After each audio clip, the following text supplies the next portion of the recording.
Hi guys, today I want to tell you the story of one of Oasis's strangest and most underrated albums, Standing on the Shoulder of Giants. The story begins at the end of the Be Here Now tour in 1998, so that's where we're going to start today, as told by Paolo Hewitt in his book Forever the People. Paolo starts us off right at the end of that tour, and we get some idea of the exhaustion and the fatigue that was starting to set in as they came to the end of that world tour. At the last gig of the Be Here Now tour, Noel's amp burst into flames for absolutely no reason whatsoever. The end of tour party at the hotel was a bore and a washout. No music could be played. Conversation was kept at a minimum level. There were no outbreaks of drunken behaviour, no shouting, screaming and fighting between anyone present. We sat around large tables covered in white cloth and waited for things to happen. And they never did. It was a sedate ending to a 6-month tour that had taken Oasis all around the world. Throughout the 90s, Noel had repeatedly said he was going to make 3 albums with Oasis and then quit. The plan was to become the biggest band in the world within 3 albums and then quit like the Jam did at the absolute top. In the NME on the 24th of June 95, Noel said, "One day I will go and I won't come back. I don't see this thing going on forever. I see it as 3 albums and that's it. I don't think I can do any more with Oasis after that. I think a band like us will have run our course after that.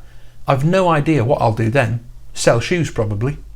I thought at the end of the last record that the band was going to break up and I was never going to write any more music again because I didn't have any songs left. They were saying quite a long time ago, we're going to do 3 albums that are going to be, lay down the Oasis kind of, the gospel according to Oasis, and then move on from it. So, I remember reading that quite a long time ago, and they've done that. Oasis had now made those 3 albums, each one a massive landmark in British music history.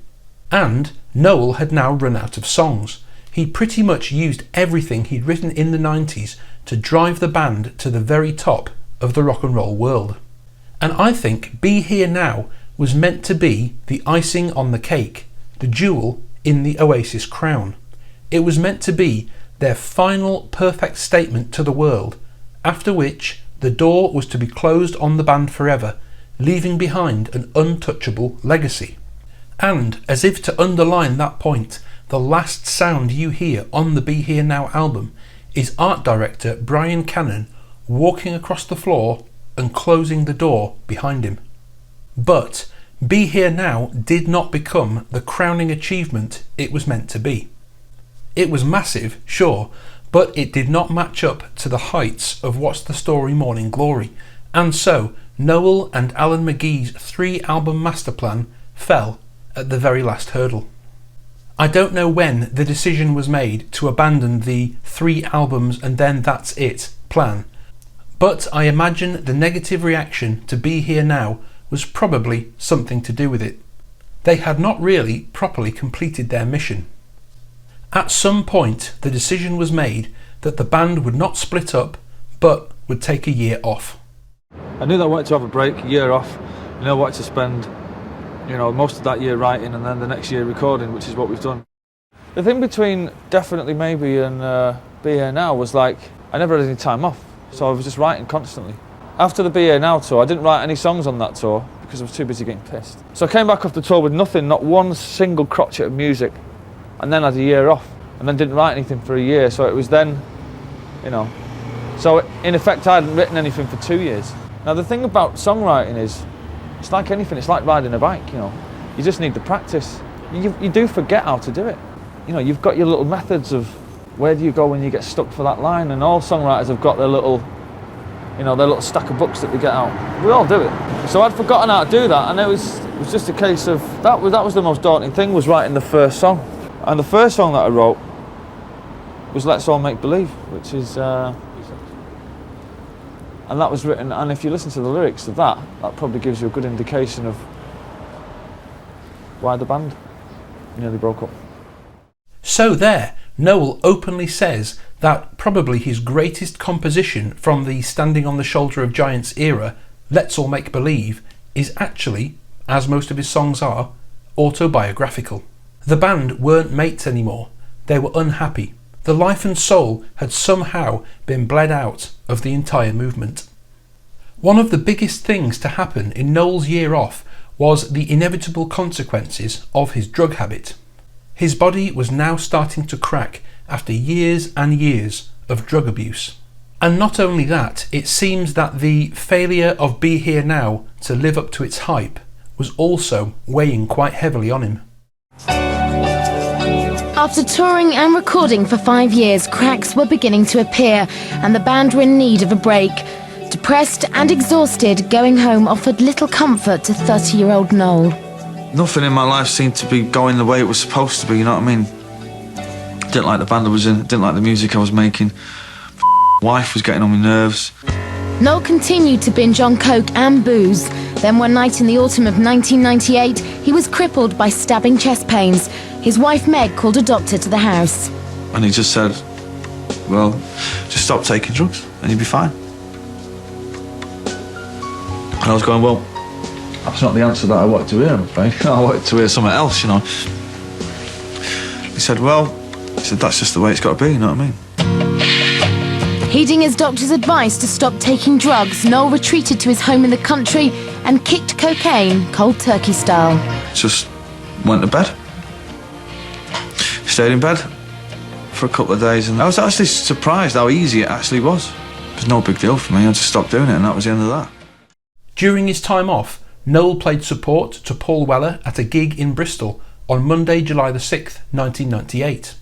Liam's marriage to Patsy Kensit also began to break down during this time, and he also got arrested in a pub for damaging a photographer's camera. In February 1999, Bonehead got arrested for drunkenly shouting and swearing at security men outside the Tommy Hilfiger shop in Mayfair. And most notably, the band were embroiled in a lawsuit against them from former drummer Tony McCarroll, who ended up settling out of court for over £500,000. Despite the band not releasing anything at all in the way of new material, there was still plenty going on in Oasis's public life for the press to get their teeth into. In Noel's private life, however, as he began to emerge from drug addiction and into clean living, at last the songs started to flow. Paolo Hewitt says, Noel closed Oasis down. In the summer, after avidly watching the World Cup, Noel began writing a new batch of songs. They had titles such as Gas Panic, Cigarettes in Hell, and Revolution Song. Liam and Bonehead also wrote songs, Liam in particular finishing off a maddeningly catchy tune called Little James, which he would sing 200 times to anyone who would sit near him. In March 1999, Noel pulled the band together for 2 weeks of rehearsals in Bermondsey's Music Bank rehearsal studios. By now he had 23 songs that he considered strong enough for the album. One of the most interesting things to take from what Paolo Hewitt says there, to me, is actually the fact that Bonehead was writing new songs. He wrote some of Oasis's earliest tunes with Liam, and according to Hewitt, he wrote some more in the 90s. And not only that, but he actually also recorded them later at Rockfield Studios with Owen Morris producing. Those songs have never seen the light of day, but I for one would love to hear them. It was also during this break that Creation boss Alan McGee closed down Creation Records, having prophetically predicted that the record industry was about to collapse. And so, as the band prepared to travel to Château de la Colle Noire in France, the whole attitude, vibe and experience was about to become as different from what it had been in the 90s as it was possible to get. There was a no drink and drugs rule in the studio. Alan McGee was gone. Owen Morris was gone. Art director Brian Cannon was no longer there observing everything and coming up with his multi-layered artwork. The mad party had very much come to an end. For the first time in years, Noel was drug-free and undeniably happy. By the beginning of 1999, he had new songs and was ready to take the band back into the studio. Noel was determined to come away with the best album of their career, so he demanded Liam clean up his act as well. He's out of control and he's pissed, you know. So we said, look, you know, we're not going to go and do the record unless you stop drinking. Liam wasn't prepared to accept Noel's ultimatum until his wife Patsy started applying pressure. And she turned and she went, look, you know, it's about time. I understand what he's saying. And they're totally right, and it's about time someone told you. Liam reluctantly agreed to stay sober. For the first time in a long time, he and Noel were bypassing the pub for the studio, and they expected the rest of the band to follow suit. And when we go out there, everyone was supposed to be on the wagon and not go drinking while we were in France. McGee, Morris and Cannon were not the only important people to depart the fold at this time. Paolo Hewitt says, on the 27th of March 1999, Oasis flew to France to record their fourth album. At the time of writing, Noel had 2 titles for the album under consideration, one of which was Where Did It All Go Wrong? It is highly unlikely that this will be used. The album, of course, was not named after the track Where Did It All Go Wrong, but the fact that that name was even under consideration shows you just a little bit of where Noel's head was at that time. The 3-album master plan had gone wrong. In the end, he came up with the name of the album a different way, inspired by the inscription on the side of the newly created British £2 coin. In more ways than one, the whole band were on a Comedown. Because Be Here Now had failed to match the meteoric success of Morning Glory, it was being viewed as a flop.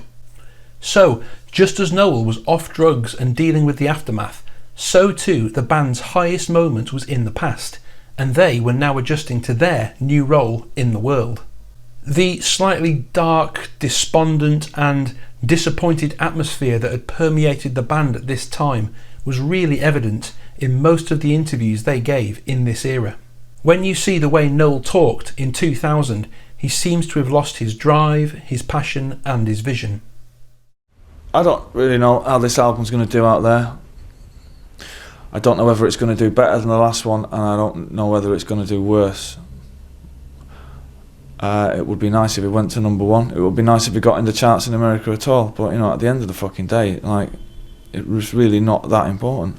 The most important thing is that we've actually done another album. You know, and the next goal is just to make another one. You know, the charts will look after themselves. You know, being #1 in England doesn't really mean that much to me anymore. Being #1 anywhere doesn't really mean that much to me. Once you've had, you know, I've been #1 everywhere in the world before anyway, so it doesn't really fucking, you know, after you've had 5 or 6 #1s, does it really matter? I'm not really concerned about being the biggest or the best anymore. I've done all that, you know. I've been a phenomenon once. Don't want to be one again, you know. There's too much at stake these days. If it was like 3 or 4 years ago, nobody really gave a fuck about anything, really. It was like, we're the biggest band in the world, no one give a shit. You know?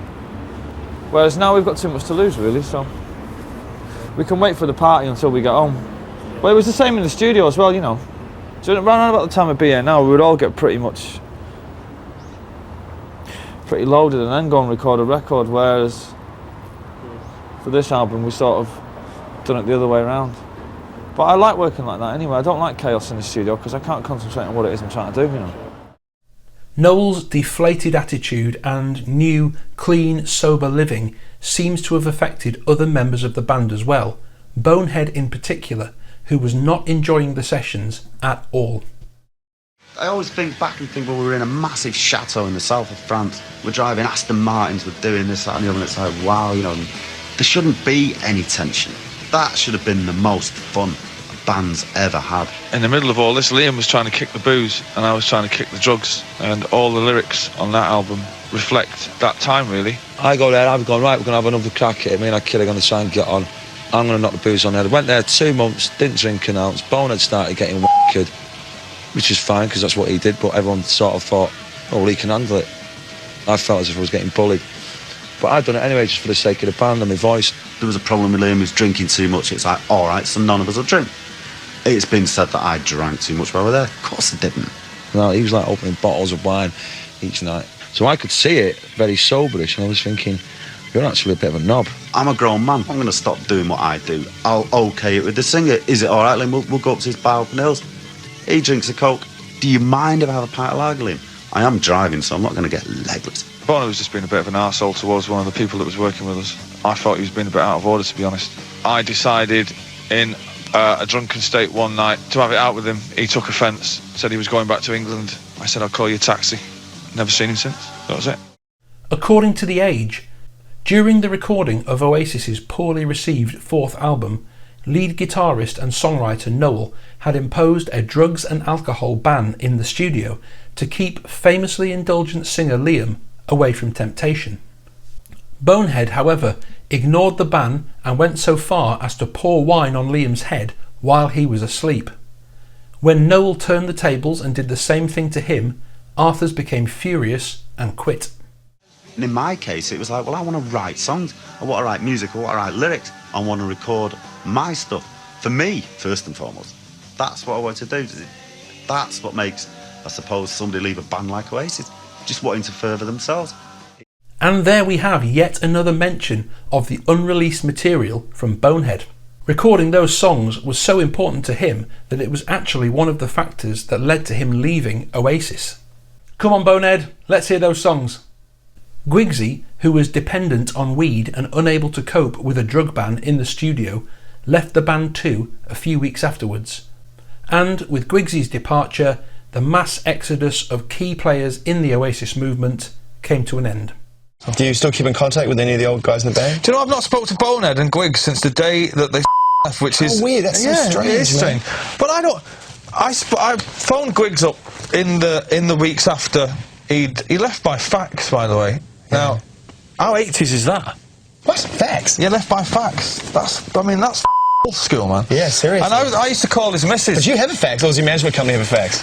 Because you have to have one to receive somebody it. just showed me the fax. Right. You know, I remember phoning his missus, right, and I knew there was something when on the third time I'd called, and she said, he's at the shops. And I was like, look, Ruth, I know that boy. He's too mashed up in his own brain. He's too out of his head on to even contemplate going to the shops.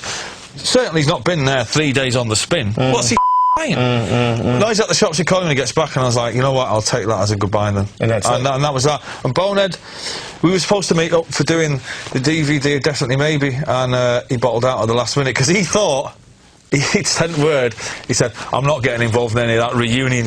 He thought we were all going to have a Oh, bliss. And he's like, get to oh, bliss. I don't know, but, you know, I hold no grudges against any of those cats, you know what I mean? Oh man, they're sharing a big part of your history, you know? Oh, they were all... The people think...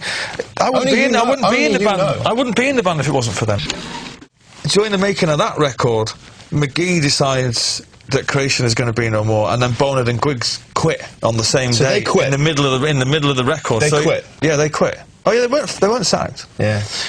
In the middle of the record, so that's your record label with one of your best mates, McGee, saying, we're out of here. Yeah. So you're like, right, we've got no record label, and all of a sudden, the two founder members have gone, so that's left with me, Liam and Whitey. So the album was finished, but Bonehead and Guigsy were now gone.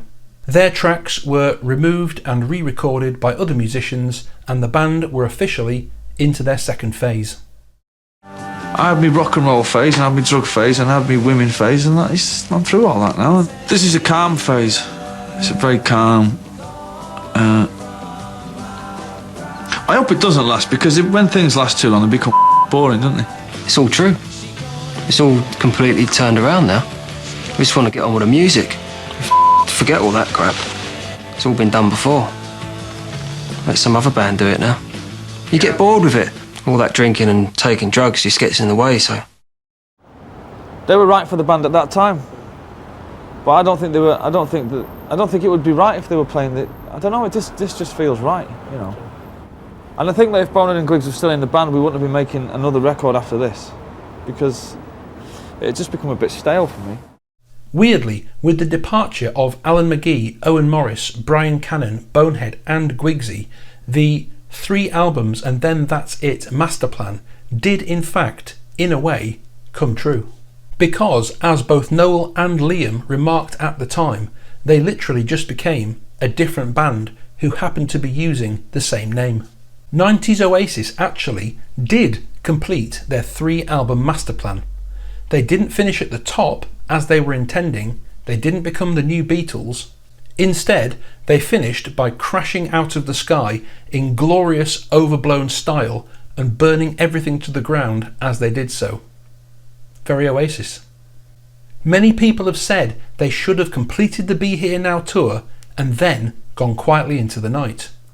But, in a way, they actually did do that. Because with 5 members of the essential core team gone, when Gem and Andy joined the band, the old band was finished and a new band started. The stuff that I've been writing lately is very, very uplifting again, because I'm happy again now, because, you know, to me I feel like I'm in a new band. It's like being in a new band, so it's almost like a new beginning. The sudden departures of the band's rhythm and bass guitarist left Liam stunned, but Noel was the one who worked things out. It's like Liam would the usual freaking out, overreacting, everything. Well, what we're going to do? It's like, look, what we're going to do is we're going to go home, I'm going to go to bed, and in the morning, I am going to hatch a plan, and it will be better than it's ever been. So go home, sit down, leave it to your big brother. We've had a hiccup, we never thought we'd have things like that happen to us. You know what I mean? We didn't think 2 members of the band would leave, we just thought we were in it together forever. No, they're gone now, that's it. And so, with the 90s Oasis officially over and only the 2 Gallagher brothers as original members still remaining, it was time to build a new band and carry on. During the 90s, Oasis had got to know 2 other bands who were on Creation Records with them, a band called Heavy Stereo, and of course, the legendary Ride. And Oasis had also gigged with those 2 bands. Just look at these incredible examples. Just before Nebworth, Oasis headlined at Loch Lomond, supported by Ocean Colour Scene, Cast, the Manic Street Preachers, the Bootleg Beatles, Black Grape, and Gem's band, Heavy Stereo. What an absolutely unbelievable lineup. Likewise, Oasis was supported by Ride and the Lars at the Brighton Centre on December the 29th, 1994. Oasis, Ride and the Lars all at the same gig. Mental.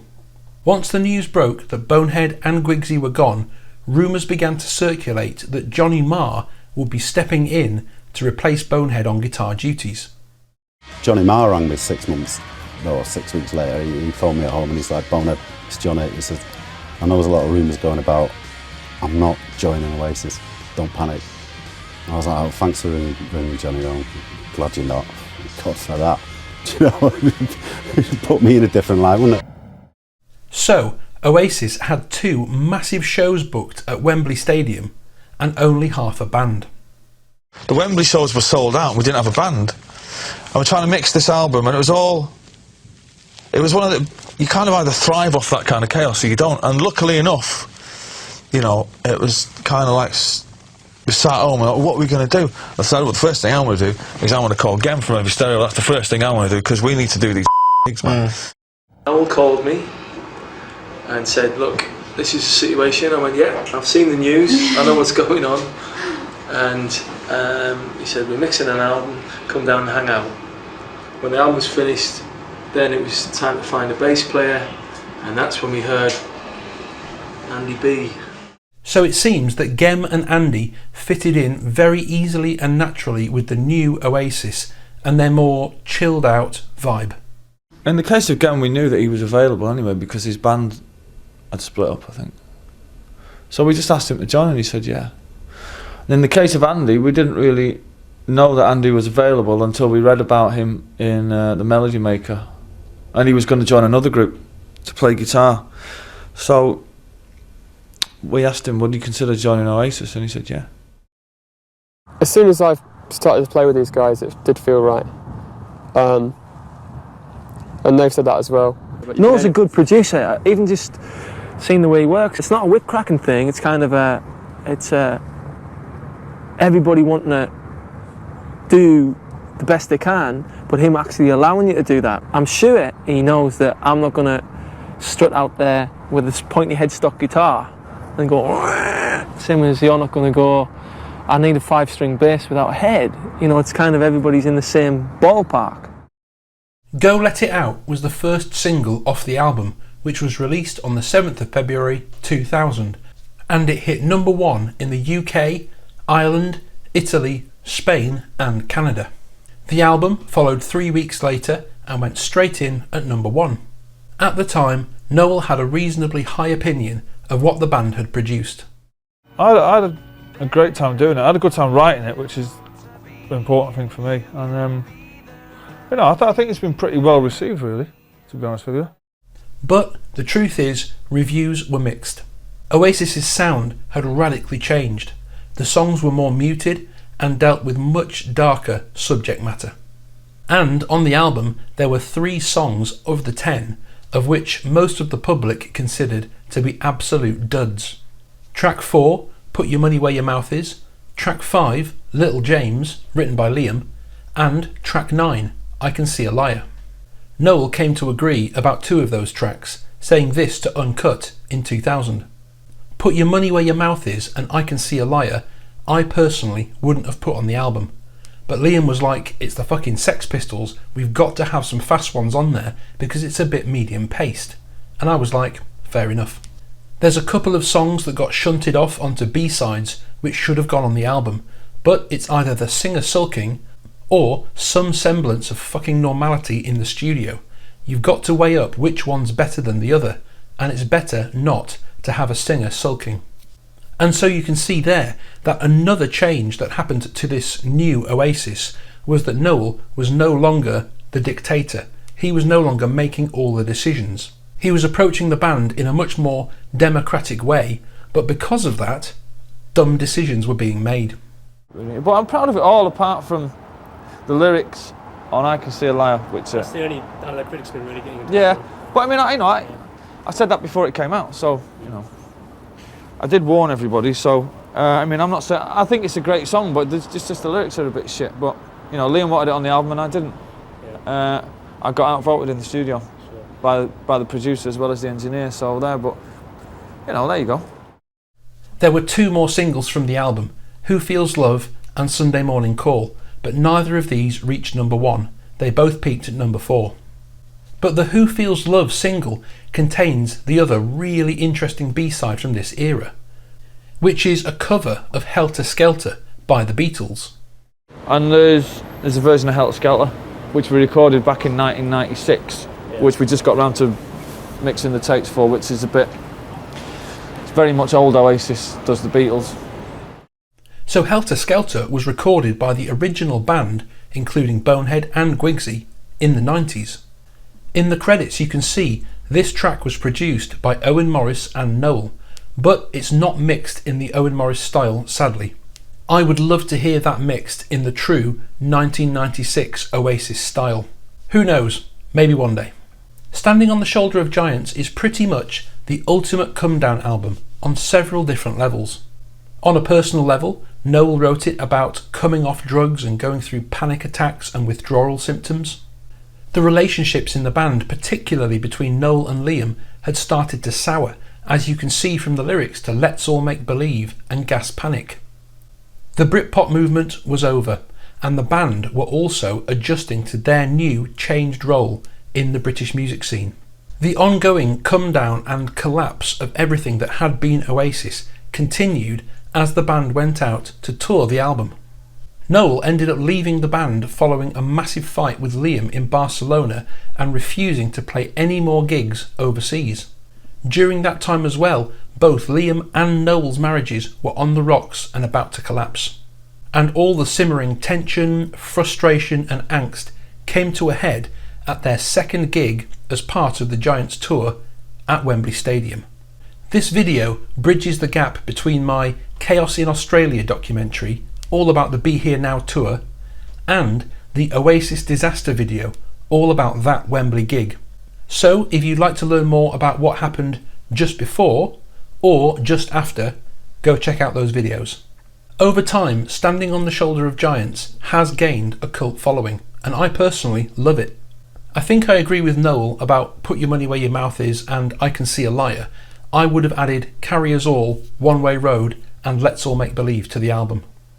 Perhaps if you were also to remove the song Little James, you would then have an album with almost nothing to complain about. Perhaps the greatest thing about Standing on the Shoulder of Giants is it's so openly autobiographical. I've always thought you can tell what Noel is really thinking by looking at the lyrics to his songs, and this album is no exception. You can listen to Definitely Maybe, which is written about the band striving to be heard and dreaming of making it. You can then go on to listen to Morning Glory, which is about the band being on the way up, and then you can listen to Be Here Now, which is about having arrived. They are there. They are now the biggest band in the world, and Noel has said that album is written about being the biggest band in the world. Standing on the Shoulder of Giants is the only other album I feel you can add to that list. Standing on the Shoulder of Giants is, in effect, the epilogue to the Masterplan trilogy of albums in the 90s. Noel wrote many of the songs in the 90s while the band was still in its original form. And Oasis didn't become Oasis Phase 2 until the whole thing had already been recorded. So I guess the way I see it is the 90s albums were the rock and roll story. They were the rock and roll trilogy. And this album is the postscript. This album is the come down after their story ended in a different way to how they were expecting. But for me personally, when I look back on Oasis, when I look back on what Be Here Now ended up doing, I feel no disappointment. I love that they commandeered that rocket, flew it as high as they possibly could, blew all records out of the water, and then crashed to the ground in a blaze of glory. And for me personally, this album, the lyrics in particular, show a side of Noel that you never ever seem to see anywhere else. You know, a lot of people slag us off for a lot of things, but you know, we came fucking that close, man, to being, you know, to being as big as the Beatles.